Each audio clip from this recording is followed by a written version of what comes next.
jam setengah 9 ya, saya udah share tadi dari setengah 9, tapi ya sudah, nggak apa-apa, kita mulai. Bismillahirrahmanirrahim. Assalamualaikum warahmatullahi wabarakatuh.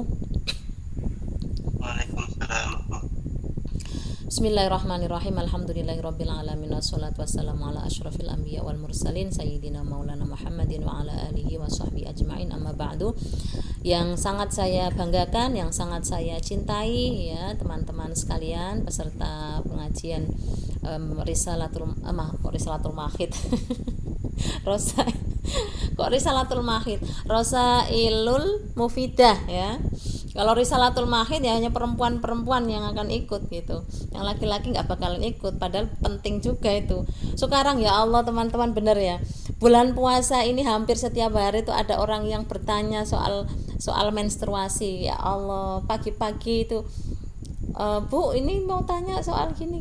Padahal kalau di luar bulan Ramadan mereka pastinya udah dihitung head aja gitu. Tapi karena bulan puasa ini mikirnya nyaur ya, mikirnya itu kodok gitu. Jadi mereka bertanya gitu, ini boleh puasa enggak? Ini boleh, waduh ini.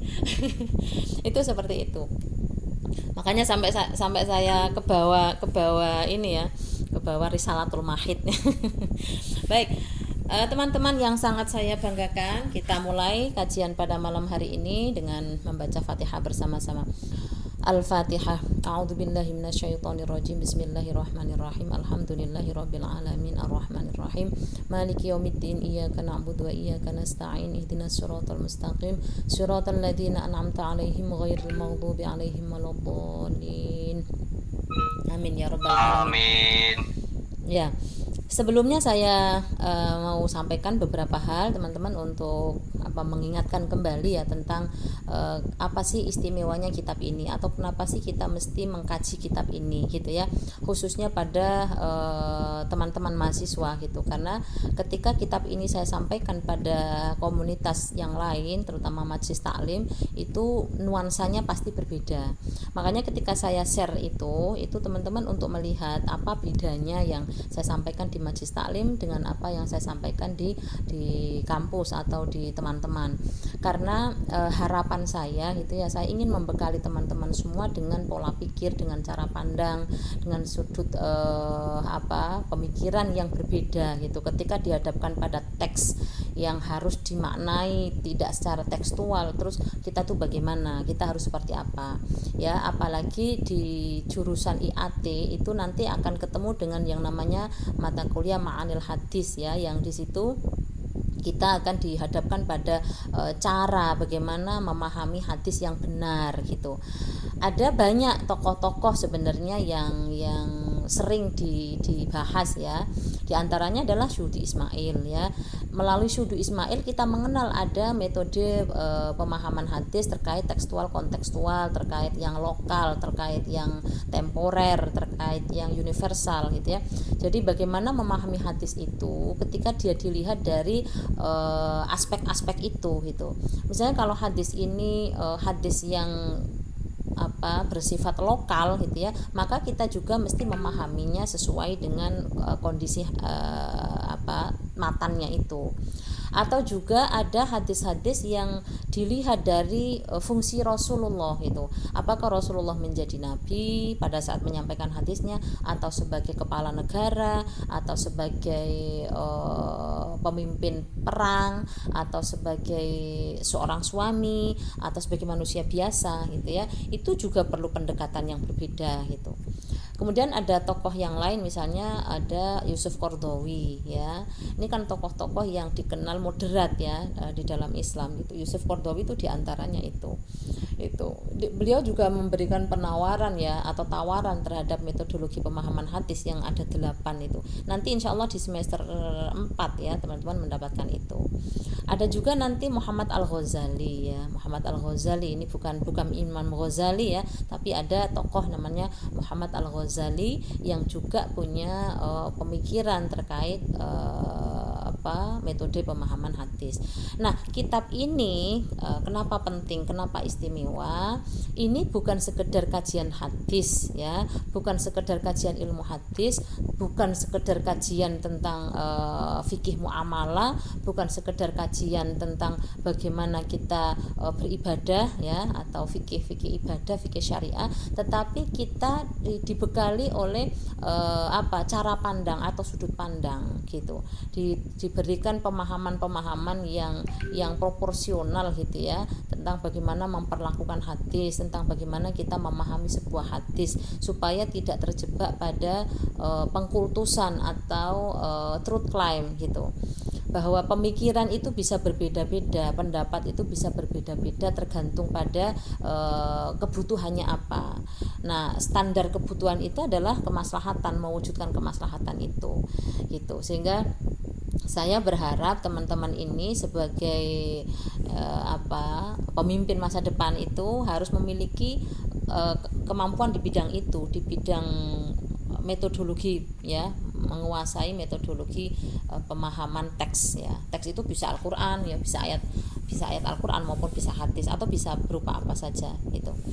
Nah, ini penting. Kenapa? Karena mubadalah ini adalah, saya ingin sampaikan, mubadalah itu kan kesalingan ya. Ada banyak teks-teks dalam Al-Qur'an itu yang secara nas ya, secara sharih itu dengan menggunakan bahasa yang sangat mubadalah gitu.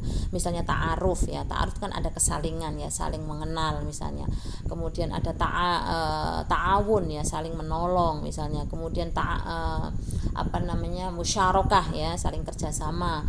Kemudian tarodin ya, saling ridho. Ini kan term-term yang mengindikasikan tentang pola pikir kesalingan, kesetaraan, kesamaan begitu. Yang selama ini sebenarnya sudah masuk pada bagian dari pemikiran para ulama tetapi tidak spesifik gitu. Nah, ini hadir ya, metode mubadalah ini hadir di tengah-tengah kita semua supaya kita tahu bagaimana cara menghadapi teks-teks yang kadangkala soal relasi itu biasanya lebih dikuasai oleh atau didominasi oleh pemahaman yang patriarki ya, pemahaman yang kelelakian gitu. Bagaimana kemudian ada relasi kuasa yang kadang-kadang sangat timpang gitu ya. Biasanya suami digambarkan sebagai pemimpin, kemudian bagaimana konsep ketaatan yang sesungguhnya. Nah, ini penting di situ gitu ya. Nah, makanya di mubadalah ini ingin mengedepankan bahwa manusia itu dari laki-laki dan perempuan sama-sama punya potensi menjadi baik dan sama-sama juga punya potensi menjadi tidak baik gitu ya. Jadi di sini clear ya teman-teman ya, kenapa kita pilih kitab ini tidak sekedar kajian hadis, tidak hanya sekedar kajian fikih, tidak hanya sekedar kajian muamalah ya, tetapi di sini kita dibekali cara pandang yang moderat, cara pandang yang lebih mengedepankan kepada unsur egaliter, kesamaan gitu ya, dan keadilan tentunya gitu. Sehingga insya Allah kalau teman-teman mengikuti setiap kajiannya dengan seksama, nanti akan bisa, pada akhirnya nanti akan menemukan satu kesimpulan atau menemukan satu keutuhan gitu. Oh, ternyata ini yang dimaksudkan gitu.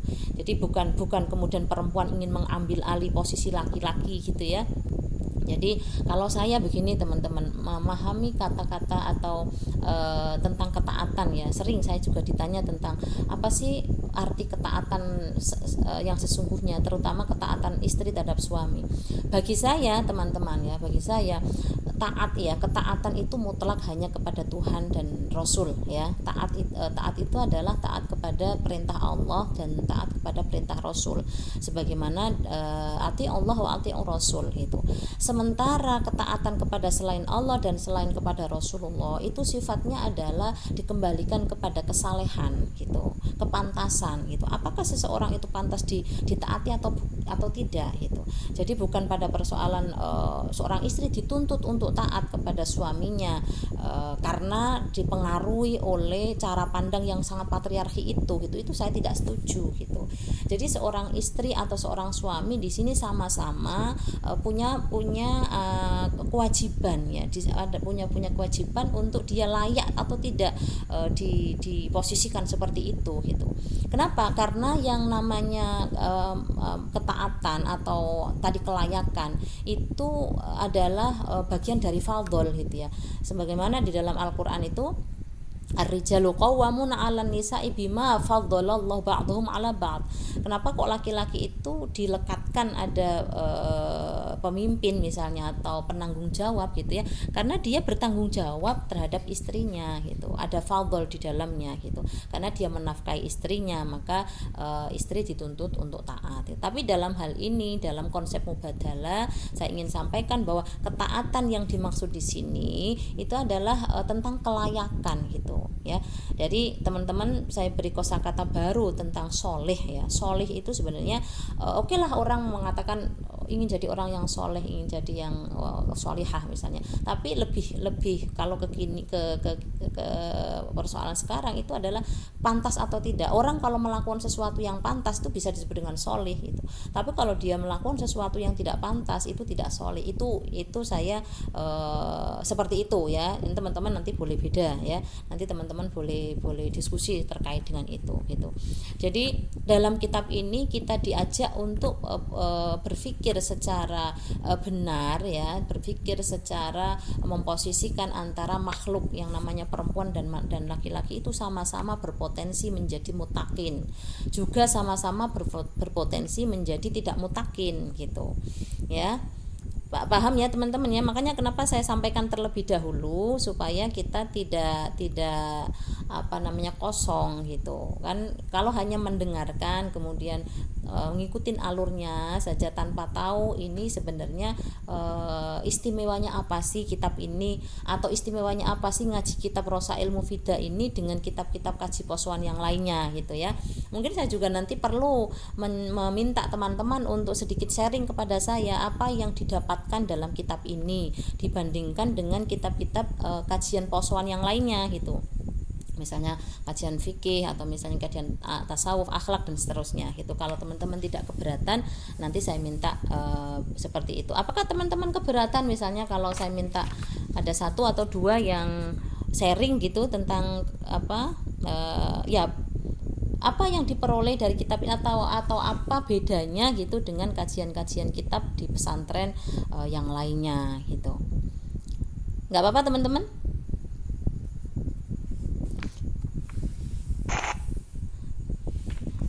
Nggak apa-apa Bu, justru itu yang sangat kami harapkan Bu. Lah ini Dian dari kemarin kok nggak pernah gabung, kemana aja kamu? Kemarin ada apa itu Bu, ada acara di sini Bu. Ya, baik itu teman-teman ya, pendahuluan dari saya untuk kembali mengingatkan saja kenapa pentingnya kita mengkaji kitab ini supaya teman-teman nggak kendor gitu kan. Saya lihat akhir-akhirnya agak kendor ya.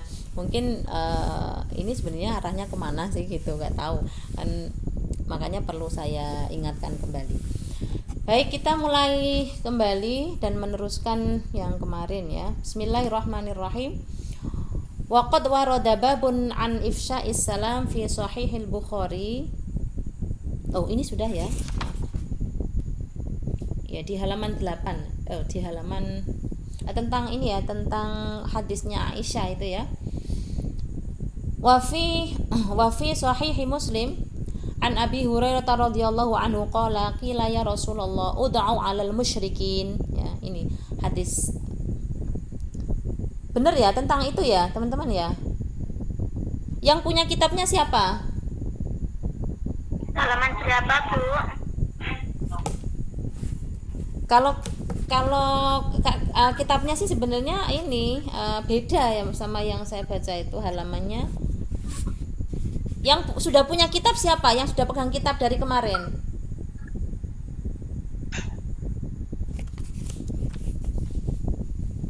Kayaknya halaman 8, Mbak. 8, halaman 8. Satu Bu. halaman 8 ya. Kemarin kan ar-rahmatul amah. Bener ya? Halaman 8 ya. Di 8 yang bawah itu, Bu. Yang terakhir itu ya. Oke. Oh iya. Oke, Sahih Muslim. Oke. Bismillahirrahmanirrahim. Wa fi sahih Muslim lan iku tetep ing dalam kitab sahih Muslim ya, an Abi Hurairah radhiyallahu an, saking Abu Hurairah radhiyallahu an qala Rasulullah sallallahu alaihi wasallam, qila dikatakan, ya Rasulullah, wahai Rasulullah, ud'u ya, dongakno Allah panjenengan gitu, doakan jelek atau dongakno cilaka alal musyrikin ing atase wong musyrik ya. Jadi Abu Hurairah di sini menceritakan gitu ya, dikatakan kepada Rasulullah, ya Rasulullah, mbok jenengan tuh doakan orang-orang musyrik itu dengan doa cilaka gitu. Qala ngendika sapa Rasulullah sallallahu alaihi wasallam, ini lam uba'at, temene ingsun, lam uba'at iku ora diperintah sapa ingsun utawa ora den utus sapa ingsun la'anan sebagai pelaknat atau dadi wong sing tukang laknat gitu. Jawaban Rasulullah simpel sekali, ini lam uba'at la'anan, aku tidak diutus untuk menjadi pelaknat. Wa inna ma bu'ithu lan tetapi ne ya, angin mestine diutus sapa ingsun rahmatan krana nggawa rahmat. Ini jelas sekali ya, tegas sekali Rasulullah. Kadang-kadang para sahabat itu nggak tega kalau ngelihat Rasulullah itu didolimi ya, diperlakukan secara tidak pantas oleh orang-orang musyrik, orang-orang kafir gitu ya. Makanya mereka pasang badan di hadapan Rasulullah. Ya Rasulullah, seandainya diizinkan itu mereka enggak segan-segan ingin menghabisi mereka gitu. Tapi Rasulullah selalu melarang gitu. Bahkan mendoakan buruk saja Rasulullah tidak kerso gitu ya. Ini menandakan tingginya akhlak Rasulullah gitu. Ya. Beda dengan orang-orang zaman sekarang ya, disakitin mestinya pengen bales, sakitin mesti pengen dendam gitu. Nah ini kalau kita mau mencontoh Rasulullah ya, kemarin sudah dikatakan kalau ada yang mengaku ingin ngikutin Rasulullah gitu kan, famanid da'a ittiba al mustafa alaihi ayat tasifa birrahmah ya fi muamalatihi binnas. Siapa yang mengaku menjadi pengikut Rasulullah, mengikuti Rasulullah, maka dia harus mensifati dirinya dengan sifat rahmat atau sifat kasih sayang itu ketika dia bermuamalah atau dia berinteraksi dengan orang lain gitu. Wa fi sunani Abi Dawud lan ing dalam Sunan Abu Dawud qala Nabi sallallahu alaihi wasallam, ar-rahimuna yarhamuhumur rahman irhamu ahlal ardi yarhamkum man fis sama ya. Ada banyak versi ya tentang hadis ini, di dalam kitab Nashihul Ibad juga ada ya. Irhamu man fil ardi yarhamkum man fis sama. Ada dua cara baca. Ada yang yarhamukum ya. Kalau yarhamukum itu bentuknya dia doa ya. Doa. Ngendikane Rasulullah ar-rahimuna ya, utawi wong-wong kang duweni welas, duweni ati sing welas asih ya. Dadi wong sing lemah lembut, penyayang gitu. Yarham mongko melasi, paring welas, paring rahmat hum ing ar-rahimuna, sapa ar-rahmanu, zat kang maha welas. Oleh sebab itu, irhamu mongko melasono sapa sira kabeh, duwe sifat welas asih sapa sira kabeh, ahlal ardi ing ikilah ahli ardi, ing penduduk bumi itu. Penduduk bumi ku ya sapa wae, ora mung menungso ya, termasuk kewan, termasuk tumbuh-tumbuhan ya. Jadi muslihahnya kita ya, kemaslahatannya kita, kerahmatan kita ini tidak hanya kita berikan kepada sesama manusia saja, tetapi juga kepada alam semesta, kepada apa saja, kepada siapa saja ya. Makanya bermanfaatlah kepada siapa saja, kepada apa saja, kapan saja, dan di mana saja. Itu kata kuncinya di situ ya.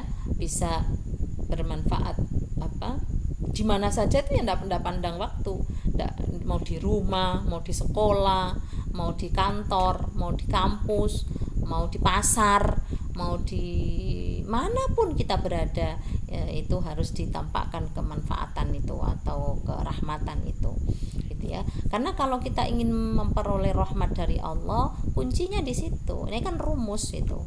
Rumusnya kalau kita ingin disayangi Allah, kalau kita ingin dirahmati Allah, ya kita juga harus menampakkan itu kepada makhluknya Allah gitu. Irhamu man fil ardi yarhamkum man fis sama. Jadi tidak hanya Allah saja, bahkan para malaikat mendoakan gitu, memintakan supaya Allah merahmati kita. Gitu ya. Wa fi sahihil Bukhari lan iku tetep ing dalam kitab Sahih Bukhari an Aisyah radhiyallahu anha, saking Aisyah radhiyallahu anha, zaujan Nabi sallallahu alaihi wasallam, yaitu garwane Kanjeng Nabi Rasulullah sallallahu alaihi wasallam. Haddatsat ya, nyeritakake sapa Aisyah hu ing Nabi ya, tentang Nabi. Anha ing sak temene Aisyah qalat dawu Aisyah lin Nabi maring Kanjeng Nabi Muhammad sallallahu alaihi wasallam ya. Diceritakan dalam kitab Sahih Bukhari tentang kisahnya Aisyah ya, yaitu istrinya Rasulullah, yang menceritakan bahwa Aisyah ya berkata kepada Nabi, hal ata alaika yaumun kana asyadda min yaumi Uhudin, qala laqad laqitu min qaumika ma laqitu wa kana asyaddu ma laqitu minhum yaumal aqabati id aradtu nafsi ala bani Abdi Yalil bin Abdi Kulal falam yuhbibni ila ma aradtu. Ya, ini agak panjang hadisnya, kita baca pelan-pelan saja supaya teman-teman paham ya. Hal ata ono to nekani utawa ono to teko alaika ing atas panjenengan wahai Rasulullah, yaumun apa dina, kana kang ono apa yaum iku asyadda luwih berat, luwih abot ya, min yaumin tinimbang dina, min yaumi Uhudin tinimbang dina Uhud. Nah, kita tahu ya teman-teman ya, di balik hari Uhud itu maksudnya apa kan Nabi mengalami kekalahan ya dalam perang Uhud. Perang Uhud ini kan setelah perang Badar, di mana perang Badar itu umat Islam menang ya, menang setelah 3 kali kalah ya. Kemudian umat Islam menang dengan pertolongan Allah, itu kan itu jelas dalam Quran dikatakan. Bahkan kisah Badar ini termasuk tentara Badar yang ada 313 itu kemudian diabadikan di dalam jumlah wirid-wirid ya, di jumlah dikir-dikir tuh. Makanya sering kita dianjurkan membaca Fatihah 313 kali, itu tabarukan, tafaulan kepada jumlah tentara perang Badar itu 313 itu. Nah, Nabi mengalami kemenangan pada waktu itu. Setelah mengalami kemenangan pada perang Badar, kemudian orang-orang musyrik, orang-orang kafir ini mau balas dendam. Nah, balas dendamnya di perang Uhud itu gitu. Mereka jumlahnya 3.000 ya. Ada sekitar 700 orang itu yang berpakaian besi gitu ya. Mereka ya persiapan luar biasa gitu karena mau balas dendam. Sementara orang muslim hanya 1.000 ya. Hanya 1.000.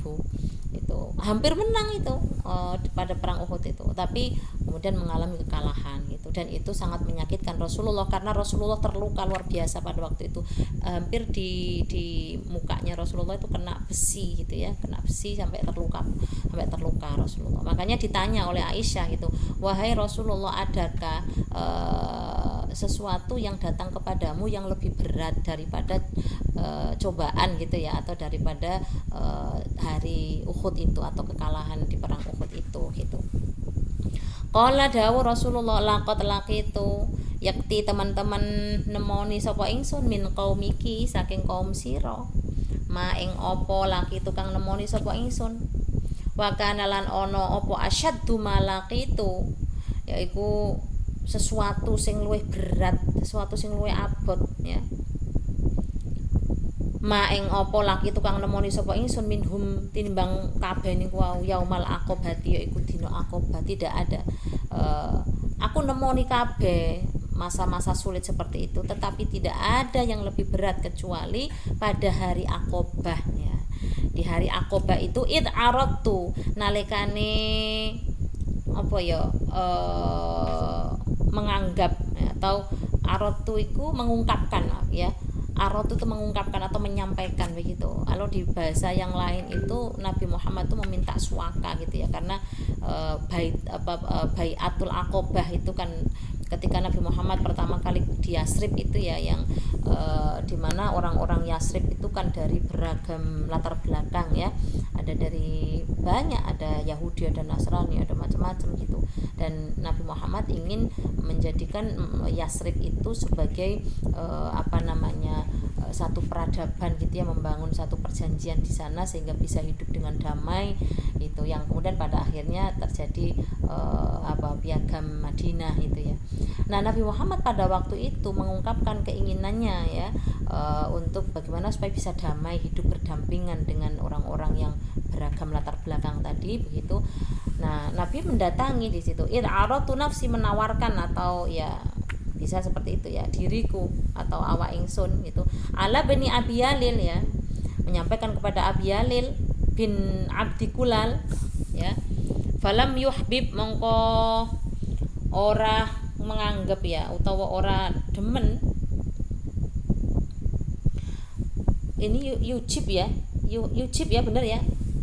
Falam yujib, mongko ora nyembadani gitu ya, orang jawab, orang enggak mengiyakan gitu. Ila ma'aratu ya, tidak menjawab apa sing dikarepno Kanjeng Nabi, berarti tidak meluluskan atau tidak memenuhi keinginan Nabi gitu.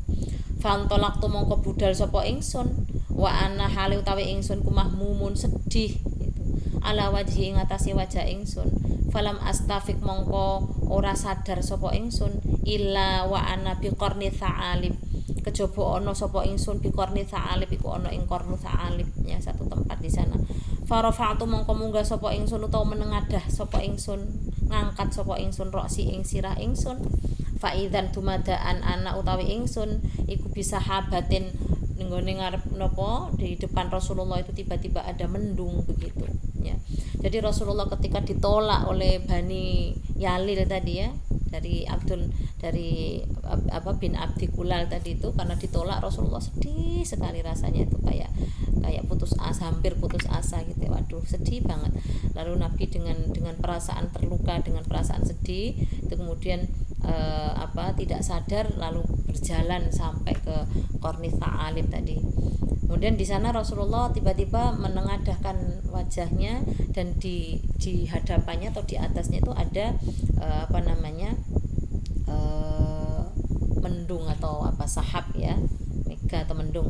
Qad adalla, teman-teman menaungi atau ngiupi ya, adalla kan ngiupi, ni ingsun. Fanadhartu, mongko ningali sapa ingsun, faidzan dumadaan fiha iku ing dalem sahabah iku Jibrilun, yaiku ana malaikat Jibril atau utawi Jibril. Tiba-tiba di balik mendung tadi itu yang menggelap itu tiba-tiba ada malaikat Jibril di sana. Fanada, mongko ngundang ya sapa Jibril ni ing ingsun. Faqala, mongko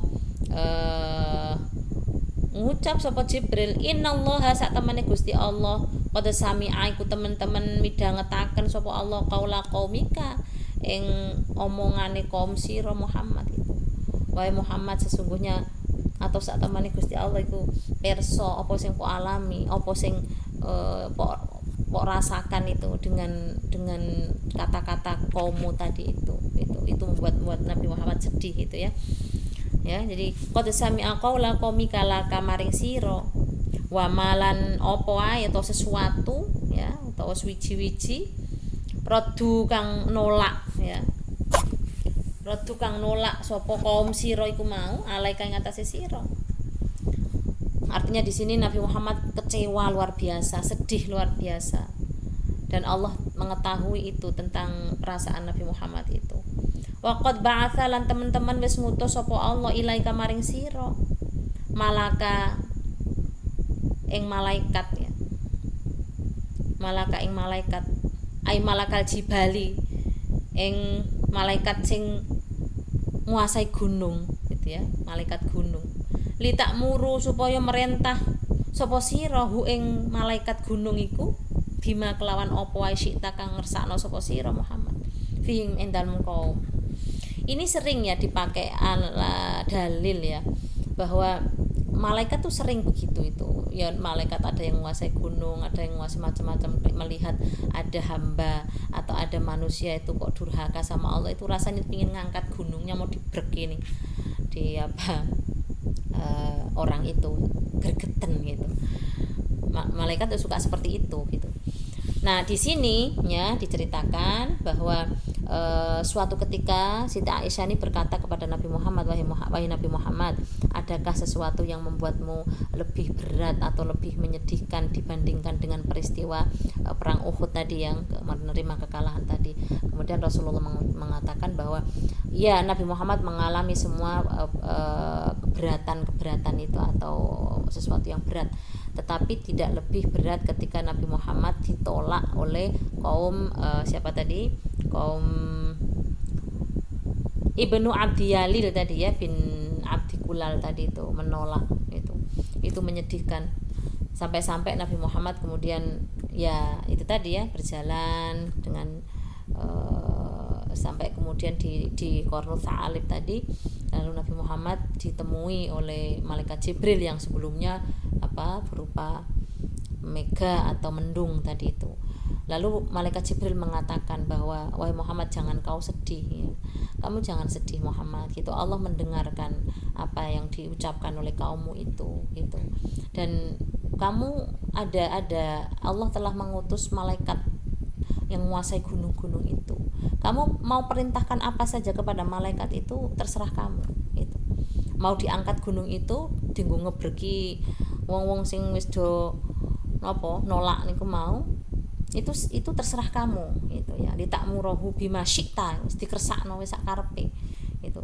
Fim ing dalem kaum fanada mongko nyeluk-nyeluk ni ing ingsun apa malakul jibali. Nah, akhirnya malaikat-malaikat sing nguasai gunung-gunung itu manggil-manggil Nabi Muhammad. Fasallama mongko memberi salam sapa malakul jibal alaya ing atase ingsun. Tumaqala kemudian dawuh ya sapa Nabi Muhammad sallallahu alaihi wasallam, faqala dzalika utawi iku ya fi ma syi'ta ing dalam kersane sira in syi'ta lamun ngersakno sira an uddiqa ing yen to menimpa alaihim ing atase kaum nggih alaihim al-akhsyabina. Faqala Nabi sallallahu alaihi wasallam bal arju an ayyakhruja ya, balik kepengin sapa ingsun ayyukhrija ing yen to ngetokake sapa Allahu Allah ya, min aslabihim, saking aslab itu aslinya kan tulang rusuk ya teman-teman ya, aslinya tulang rusuk itu. Tulang rusuke kaum iku mau man ing keturunan ya budu kang nyembah sapa man ya atau keturunan iku mau Allah ing Allah wahdahu hale suwijine Allah la yusyriku lan kang ora nyekutokaken, ora menduakan, ora musyrik bi kelawan Allah syai'an ing suwiji-wiji. Kira-kira teman-teman paham enggak hadis yang panjang ini tadi? Jujur aja. Belum, Bu. Ya, intinya tadi kan sudah saya sampaikan ya bahwa Nabi Muhammad itu sedang mengalami masa-masa sedih karena ditolak oleh Bani Yalil tadi itu. Lalu didatangi oleh malaikat Jibril gitu. Wahai Nabi Muhammad, enggak usah sedih gitu. Wong Allah itu udah mengutus malaikat-malaikat penguasa gunung-gunung ini. Kamu tinggal perintahkan dia. Kalau kamu pengen balas dendam, kalau kamu pengen supaya rasa sakit hatimu itu terbalaskan itu, silahkan saja, kamu tinggal ngomong saja gitu. Bahkan malaikat yang menjaga gunung itu pun sudah bilang sama Rasulullah itu, udah manggil-manggil, udah ngucapin salam, wahai Nabi Muhammad, apa yang kau inginkan nanti akan aku penuhi begitu. Tapi apa kata Rasulullah? Ini kan masih tentang kerahmatan ya, tentang ar-rahmah al-ammah itu, tentang rahmat yang menyeluruh gitu ya. Rasulullah tidak menginginkan itu gitu ya. Bal arju balik menginginkan sapa ingsun ayyakhrija.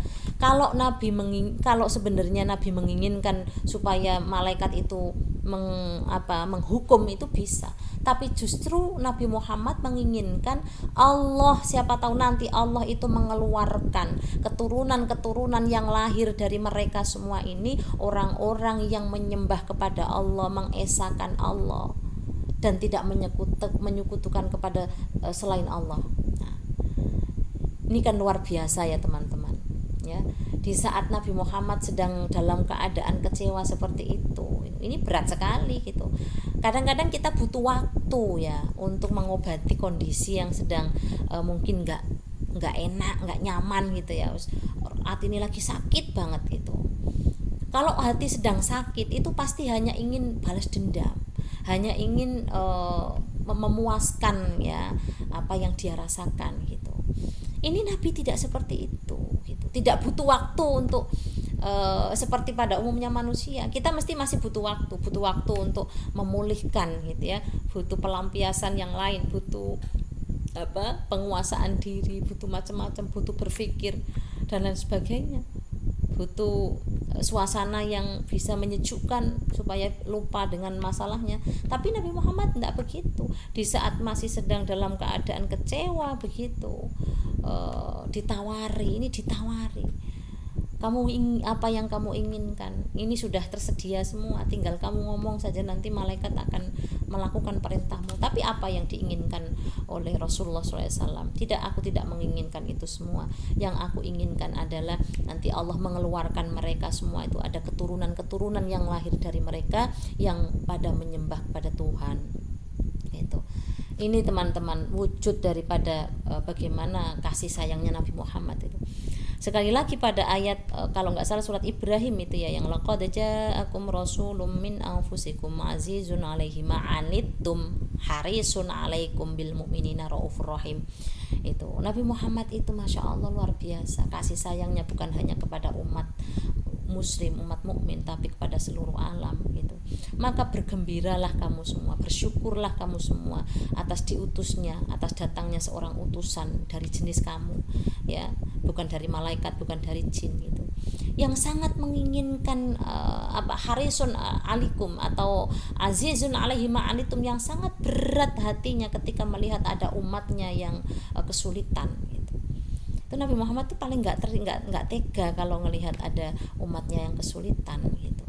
Harisun alaikum bil mu'minina, sangat menginginkan orang-orang mukmin itu raufur rahim ya, menginginkan kelembutan, menginginkan kasih sayang. Ini contohnya ini tadi gitu. Bahkan kepada orang yang benar-benar sudah mengecewakan dirinya, tapi Nabi Muhammad masih berharap Allah membukakan hidayah, Allah memberikan keturunan-keturunan yang bisa lahir dari kaum itu, orang-orang yang mentauhidkan Allah, orang-orang yang tidak menduakan Allah. Ini Masya Allah ya, luar biasa gitu. Ini pelajaran yang mungkin berat ya, tetapi tidak mustahil untuk harus kita lakukan. Karena sekali lagi ya, selain apa yang sudah saya sampaikan tadi, ini teman-teman dalam rangka melayakkan diri gitu ya. Melayakkan diri itu apa maksudnya? Tadi kan saya katakan sholih itu adalah kelayakan ya, kelayakan, kepatutan gitu. Teman-teman itu patut di mana saja, patut pada siapa saja. Termasuk ini teman-teman kan masih jomblo-jomblo semua ya. Masih dalam proses pencarian pasangan itu. Teman-teman bisa memilih calon pasangan yang ideal ya. Tapi kan harus mematutkan diri dulu gitu. Harus punya standar yang katakanlah yang bisa diterima oleh figur-figur yang diinginkan oleh teman-teman. Jangan sampai kemudian kita mengharapkan figur atau mengharapkan calon yang perfect gitu, yang sempurna, sedangkan kita tidak mengimbanginya ya, atau tidak melatih diri kita, atau tidak membawa diri kita kepada satu kepantasan atau kelayakan itu ya. Makanya ada konsep mukafaah itu ya, kafaah yang sekufu itu begitu gitu. Jadi ini dalam konteks teman-teman menjadi layak gitu. Ini saya bahasanya seperti itu ya, terserah nanti teman-teman seperti apa. Tapi bahwa saya sangat menyayangi teman-teman semua. Saya sangat mengharapkan teman-teman semua ini menjadi pribadi-pribadi yang kelak sukses gitu ya, yang kelak menjadi pemimpin yang baik gitu. Pemimpin di mana saja, bisa pemimpin di dalam sebuah masyarakat umum, atau pemimpin dalam satu lembaga, atau pemimpin di mana, atau paling tidak pemimpin bagi keluarga, pemimpin bagi diri sendiri, itu yang baik gitu. Menjadi siapapun, menjadi apapun itu harus yang baik. Jadi presiden ya presiden yang baik, jadi menteri ya menteri yang baik ya, jadi pengusaha ya pengusaha yang baik. Jadi guru ya guru yang baik, jadi dosen ya dosen yang baik gitu. Dari siapapun itu pesan saya seperti itu. Jadi seseorang yang memang layak gitu. Layak gitu, yang soleh, yang soleh, yang muslih, yang solihah, yang muslihah itu. Ya. Karena ya tidak lama lagi teman-teman itu akan mencapai pada tahapan itu. Kalau tidak dari sekarang teman-teman menempa diri ya, memperbanyak pengetahuan, wawasan dan seterusnya, maka teman-teman akan kehilangan waktu. Tiba-tiba lo sudah lulus ya, tiba-tiba sudah tidak lagi masa-masa belajar, tapi masa-masa sudah harus mengajar. Tapi biarpun teman-teman kelak sudah selesai itu tidak berhenti belajar gitu. Dan kalau bisa kita agendakan, kalau misalnya Allah berikan kita umur yang berkah, umur yang panjang, dikasih kesehatan gitu, kajian-kajian ini tidak berhenti ketika teman-teman sudah pada lulus atau mungkin nggak masalah gitu ya. Hubungan kan tetap harus dijalin dengan baik, silaturahim kan harus tetap dijaga dengan baik gitu, kan tidak harus ketemu. Sekarang semua sudah serba mudah, sudah serba canggih. Ya kita manfaatkan saja kemudahan-kemudahan ini untuk kita ambil manfaat sebanyak-banyaknya. Gitu ya teman-teman ya. Siap nggak? Siap Bu. Apalagi kalau mau main ke Jogja ya, nanti kita diskusi di rumah itu kan, itu enak sekali. Baik teman-teman, ini sudah hampir jam 10. Saya tidak bisa lama-lama, mungkin hanya ini yang bisa saya sampaikan. Kita teruskan besok karena saya terus terang saja ini dalam kondisi sangat capek ya, sangat lelah, dan saya harus mempersiapkan besok ada kegiatan satu hari itu, dan saya belum 50% persiapannya. Padahal ya mohon doanya saja, mudah-mudahan besok saya diberikan kelancaran ya, acaranya bisa berjalan dengan baik, tidak ada kendala dan sukses dan membawa keberkahan gitu ya teman-teman. Silakan kalau mungkin ada pertanyaan ya. Saya hari ini agak cepat, memang agak cepat. Tadi sudah saya tunggu dari jam 8:30, tapi ya nggak masalah ya, namanya juga mungkin masih mempersiapkan diri gitu ya. Ya silakan kalau ada yang mau bertanya.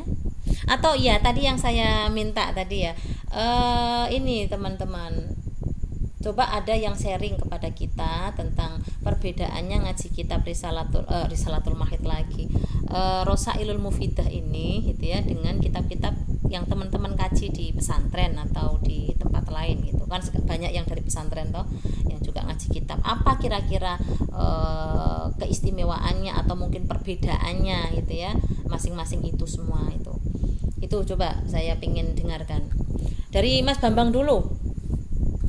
Yuk. Saya pengen bertanya malah ditanya ya Bu. Ya nggak apa-apa, masuk tanya terus. Nah, ya nggak apa-apa, nanti tanya boleh nanti. Gimana Bu? Nggak apa-apa, sekarang Mas Bambang sampaikan dulu, terus nanti boleh bertanya gitu. Onji, mengenai kitab ini, kata saya kalau untuk berkomentar tentang apa nggih, isinya jelas kita belum bisa mengambil kesimpulan secara utuh karena kita belum ada 50%. Cuma kalau melihat kisi-kisi yang sudah dibalah sama Ibu mulai dari Muqaddimah sampai sekarang, kayaknya sih ini kitab-kitab sing ulama kholaf gitulah Bu, perkembangan bukan isu-isu yang jadul-jadul tempo dulu zamannya Nini si perawan. Ini kitab-kitab yang berkembang lah intinya kayak gitu. Malah apalagi yang membawakan itu juga orang-orang yang update, jadinya itu segar pemikirannya, sudut pandangnya, mungkin seperti itu. Tapi nggak tahu nanti, belum sampai walau alam bisawabnya belum ada ini. Ya. Terus pertanyaan Bu, boleh. Tadi Ibu bilang bahwa apa nggih, tentang apa jenenge itu Kanjeng Nabi, apa akidah apa tadi ya Bu ya? Apa sih? Pokoknya bahwa Nabi itu lebih memilih apa namanya, mendoakan keturunan orang kafir sapa ngerti engko mukmin kaya ngono kan. apakah itu bisa dikatakan menyempurnakan syariat-syariat Nabi terdahulu, sedangkan zamannya Nabi Nuh kita tahulah Nabi Nuh itu pernah berdoa Rabbil tadzar alal ardi minal kafirin dayyara. Itu berarti kan sebuah langkah fatalistik dari Nabi Nuh. Iku kafir apa pokoknya kafir itu tumpah semuanya, lenyap semuanya. Itu berarti kan Nabi Nuh sudah menyatakan bahwa pokoknya wong kafir itu tidak ada harapan lagi keturunannya mukmin. Nah, tapi Rasulullah Nabi Muhammad itu sebaliknya. Apakah ini bisa dikatakan bahwa risalah atau akidah Nabi Nuh kurang sempurna atau bagaimana, Bu? Matur suwun sebelumnya. Ya, sebelum saya jawab ya, saya kasih kesempatan dulu yang lainnya untuk juga ikut sharing ya. Artinya gini, sharing itu karena memang kita baru mulai gitu, supaya teman-teman ini tetap istiqomah gitu ya. Karena saya lihat kan masih pasang surut ya, mungkin belum begitu paham tentang arah dari kitab ini begitu, sehingga masih mencari-cari mana sih kira-kira yang bisa buat supaya hati ini udah nggak ragu gitu loh, kan masih dalam tahapan itu ya di awal-awal ini. Makanya kenapa saya tanya ini gitu. Jadi paling tidak dari beberapa kali pertemuan itu teman-teman bisa menangkap itu. Saya tidak bertanya soal kesimpulan dari kitab ini tidak, tetapi paling tidak bahwa kita sudah punya gambaran gitu ya tentang arah daripada kitab ini begitu, ingin membekali kita semua pada pola-pola pikir atau cara berpikir yang kekinian, yang kontemporer gitu tadi. Benar seperti yang disampaikan Mas Bambang tadi. Dan memang kitab apapun sebenarnya gitu ya, itu tergantung kepada penyampaiannya gitu. Karena sekali lagi kalau kita perhatikan apa yang saya sampaikan di depan teman-teman di audien mahasiswa dengan audiennya jamaah itu kan sangat jauh berbeda gitu ya.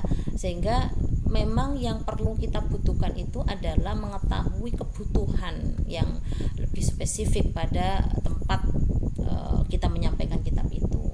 Kalau memang mahasiswa kan kebutuhannya adalah ke jangka panjang gitu ya, membekali diri dengan pemahaman-pemahaman yang benar gitu, dan nanti ditopang dengan keilmuan-keilmuan yang akan semakin teman-teman temukan atau dalam proses belajar ini akan dikolaborasikan sehingga menemukan sesuatu yang istimewa lah begitu.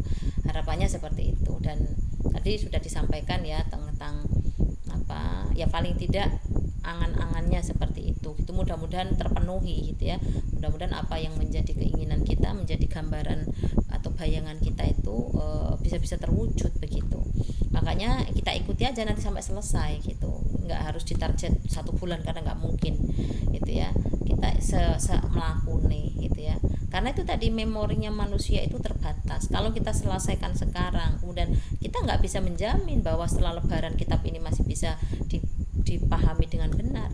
Seandainya saya minta teman-teman untuk, yuk coba dibaca misalnya, atau jelaskan kepada saya tentang hadis-hadis yang ada di sini, 1 atau 2 saja misalnya, itu kan belum tentu kan begitu. Jadi memang kita perlu bertahap ya, perlu bertahap. Tidak harus semuanya kita selesaikan, tapi dari tema dari satu hadis ke hadis yang lain tuh kita coba lihat secara dari sudut pandang yang berbeda dan utuh itu, dan utuh. Nah kemudian yang kedua tadi ya terkait dengan pertanyaan tentang Nabi Nuh tadi ya, memang ada di dalam Al-Quran itu kan doanya Nabi Nuh yang seperti itu. Tetapi itulah bedanya ya, itulah bedanya Nabi Nuh sama Nabi Muhammad. Kan ada keterangan ya bahwa Nabi Muhammad itu agak kurang cocok gitu kan dengan Nabi Nuh ya. Makanya pada saat Nabi Muhammad itu Isra Mi'raj itu kan, itu dalam kisahnya itu tidak terlalu banyak diceritakan dengan Nabi Nuh. Padahal Nabi Nuh itu adanya di langit ke-5 atau keberapa gitu. Justru ketemunya dengan langit ke-7 yang ketemu dengan Nabi Musa gitu. Nabi-nabi yang lain tuh tidak begitu memperhatikan gitu ya. Jadi ketika ditanyain, "Hei Muhammad, kamu dapat perintah apa dari Tuhan?" gitu. Dapat perintah sholat. Udah mereka oh ya sudah begitu aja. Itu.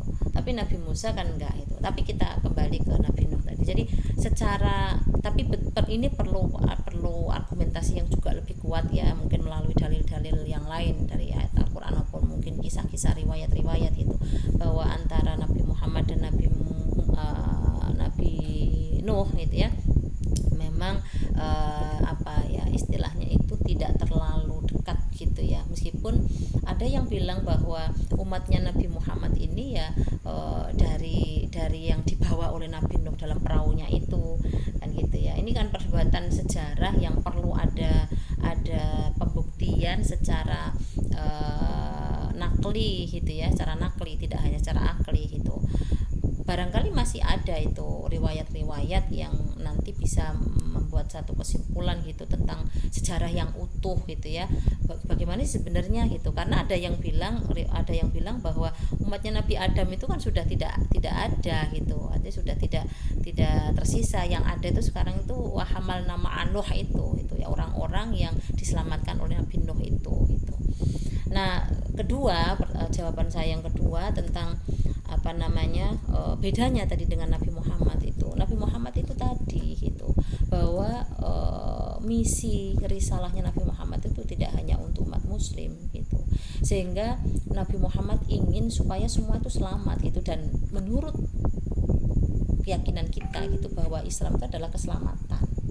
Ya, Islam itu adalah membawa keselamatan. Sehingga cara di antara cara Nabi Muhammad itu mendoakan supaya mereka, orang-orang yang masih kafir, orang-orang yang masih musyrik itu kembali kepada ajaran tauhid. Seperti itu Mas Misbah atau Mas Bambang. Jibu. Berarti nun sewu, kita berasal dari semuanya dari wahamal nama Nuhin itu ya Bu ya. Iya, Berarti iya. kita ke atas itu asne mukmin kabeh gitu kan Bu. Ya, tinggal nanti ditelusuri lagi ya. Kan informasi itu kan semua juga dari riwayat ya. Kan kita tidak bisa kemudian mengklaim begini, mengklaim begitu kalau tidak ada dasar argumentasi yang kuat gitu. Jadi tetap argumentasi itu dibangun atas dasar dalil-dalil yang ada gitu, terutama dalil nakli ya. Itu penting itu, makanya harus ada penelitian seperti itu gitu. Cobalah berani membuat satu penelitian yang agak serius tentang bagaimana sejarah yang sebenarnya gitu ya. Itu kan juga penafsiran gitu, memaknai tentang ayat tadi itu ya, wahamal nama Nuh itu dan seterusnya. Kalau dengan Nabi Ibrahim kan udah selesai ya, sebagai bapak tauhid gitu ya, dan semua sudah mengarah kepada satu pemahaman yang kayaknya seragam gitu kalau soal Nabi Ibrahim gitu. Tapi yang kurang banyak disorot yang itu kan tentang Nabi Nuh ya. Selain bahwa Nabi Nuh membuat satu perahu lalu menyelamatkan makhluk hidup gitu ya, dan yang tersisa sekarang ini adalah berkat penyelamatan Nabi Nuh kan gitu ya Mas Bambang. Bu. Lianariin. Ya. Yuk yang lain, Mas Nasai, ini beberapa hari tak cariin nggak ada suaranya. Ya Mas. Nyambi jualan Lagi tafakur Bu. Oh iya, bagus lah, cari keberkahan ya. Bagus, sip, keren pokoknya, keren. Itu pelanggannya ikut ngaji nggak itu? ikut Thanos Speaker. Waduh. Oh iya, salam ya untuk para pelanggannya. Gimana? Pelanggan semua ikut ngaji semua sama Bunda. Oh alhamdulillah. Salam untuk teman-teman yang jadi pelanggannya. Mudah-mudahan besok ikut lagi ya. Gimana Mas Nasai? Ada yang mau dibagi dengan kita? Paling tidak kalau tidak bertanya ya ini aja.